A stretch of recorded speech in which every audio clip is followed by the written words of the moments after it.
জীবনটা তখনই সুন্দর যখন ভালোবাসার মানুষ ভালোবেসে আগলে রাখে। একটি কথা বলো তো, একজন প্রবাসীর বউ মানেই কি শুধু সুখ আর হাজার হাজার টাকা, নাকি সেই হাসির আড়ালে লুকিয়ে থাকে হাজারটা না বলা কষ্ট? মানুষ বাহিরে থেকে শুধু ফলই দেখে, কিন্তু সেই ফলের জন্য যে কত রাত অপেক্ষা করতে হয়, কত হিসাব করে চলা, আর নিজের কত ইচ্ছাকে চুপচাপ বিসর্জন দিতে হয়, সেইটা খুব কম মানুষেরই চোখে পড়ে।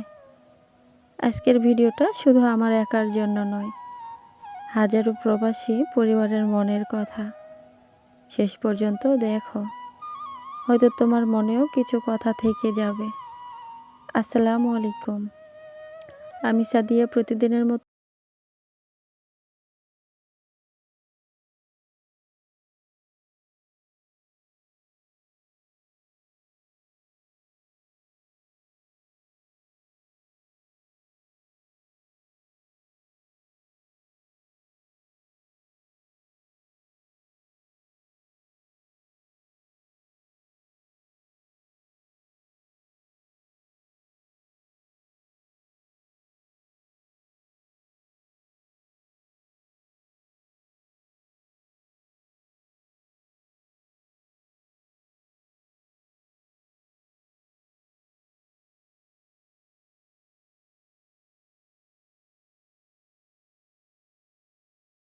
আমার ছেলে রুটি খাবে, তার জন্য আর কি কয়েকটা রুটি বানিয়ে নিচ্ছি।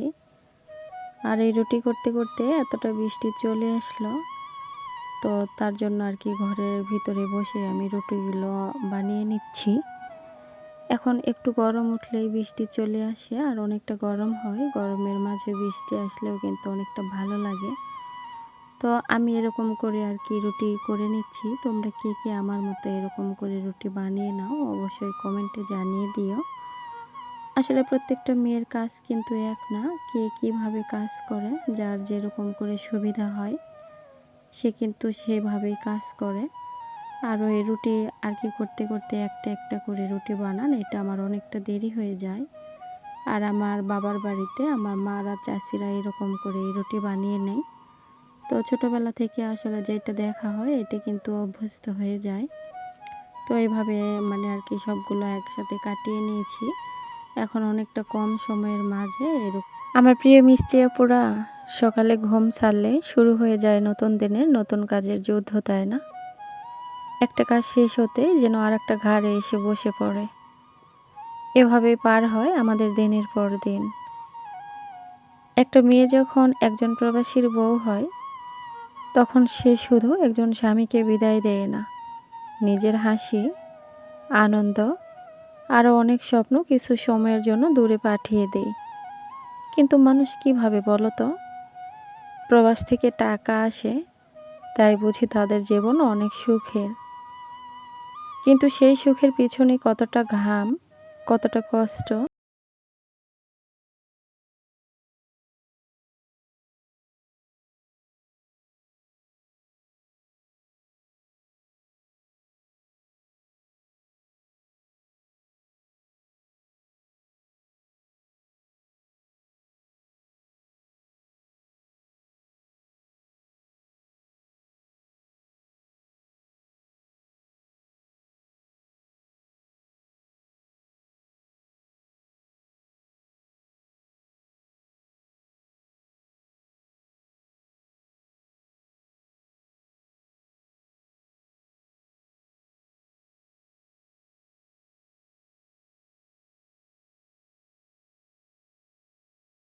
মুছতে হয়। আমার প্রিয় মিষ্টি আপু, এই তো দেখো রুটিগুলো করে নিয়েছি, এখন এটা ভাজিয়ে নেব।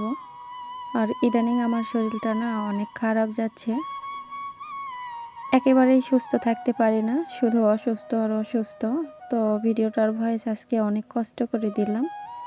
এত কষ্ট করে একটা ভিডিও বানানো হয়, তখন যদি দেখা যায় একটা কষ্টের ফল পাওয়া যায়, তখন কিন্তু একটা ভিডিও আর কি বানিয়ে অনেকটা ভালো লাগে যে আমি কষ্ট করেছি, আমার কষ্টের দামও পেয়েছি।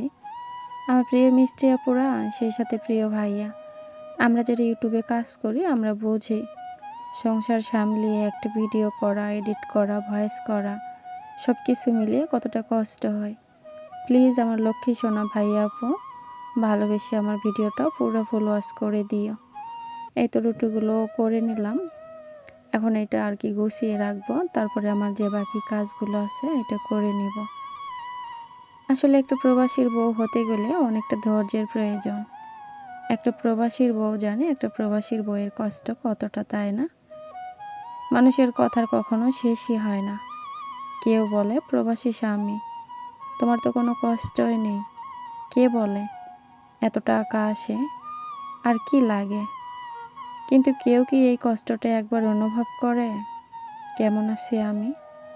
কোনো সমস্যায় পড়লে কেউ কি পাশে এসে দাঁড়ায়? আমি ভয় পেলেও একা হাতে সব কিছু সামলাতে হয়।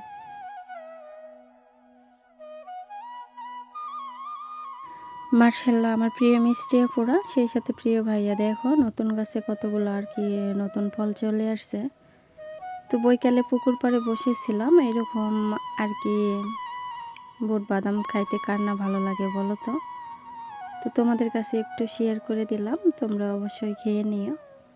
তো কাপড়গুলো আর কি পরিষ্কার করে দিয়েছিলাম, এখন কাপড়গুলো অনেক সুন্দর করে ভাঁজ করে নিচ্ছি। আসলে যখন ঘরটা এলোমেলো থাকে তখন মনে হয় মনটা অনেকটা এলোমেলো হয়ে যায়, আর যখন ঘরটা সুন্দর থাকে তখন কিন্তু নিজের মনটা অনেকটা ভালো লাগে, তাই না? তো এই তো কাপড়গুলো আর কি ভাঁজ করে নিব, তারপরে আমার যে বাকি কাজগুলো আছে করে নিব। জীবন কতটা কঠিন সেটা জানতে হলে একদিন একজন প্রবাসীর স্ত্রীর জীবনটা অনুভব করে দেখো, তখন বুঝতে পারবে অপেক্ষা কতটা দীর্ঘ হতে পারে। দায়িত্ব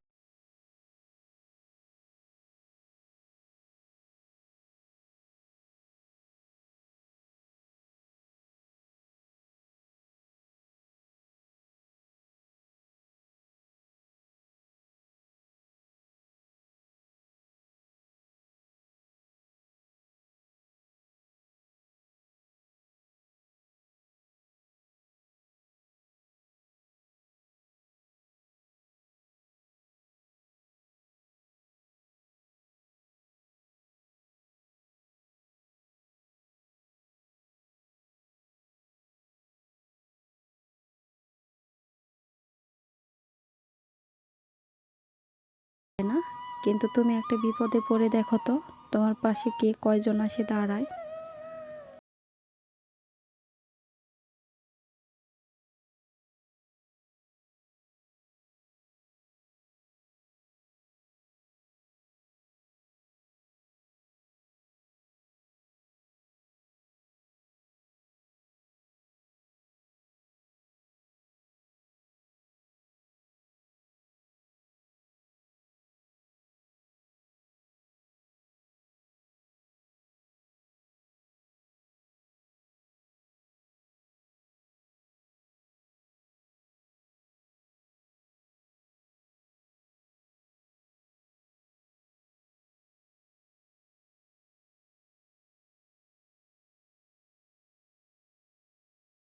জানি আমার প্রিয় মিষ্টি আপু, তোমাদের যার স্বামী কাছে আছে তোমাদের জন্য মন থেকে অনেক দোয়া রইল, আর আমাদের জন্য মন থেকে দোয়া করো, আমরা যেন ধৈর্যের সাথে উত্তমভাবে এই সংসারটা ধরে রাখতে পারি। সব কিছু মিলিয়ে আসলে প্রবাসীর বউ হতে গেলে না অনেক কথা শুনতে হয়, আর অনেক বাস্তব পরিবেশের সাথে নিজেকে মানিয়ে চলতে হয়। স্বামী পাশে না থাকার কষ্ট, আর সেই সাথে মানুষের কথা। তো যাই হোক, এরই নামে জীবন, এইভাবেই জীবনটা পার করতে হবে। আমরা বেঁচে থাকা পর্যন্ত আমাদের জীবনের কষ্ট কখনো দূর হবে না।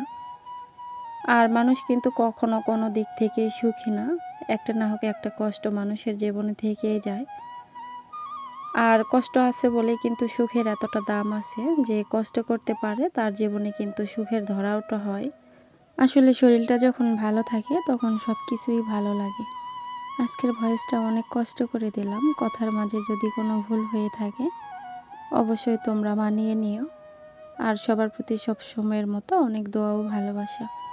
আমার প্রিয় মিষ্টি আপু, সেই সাথে প্রিয় ভাইয়া, মন থেকে তোমাদের জন্য দোয়া রইল। আল্লাহ তোমাদের সবাইকে নেক হায়াত দান করুক।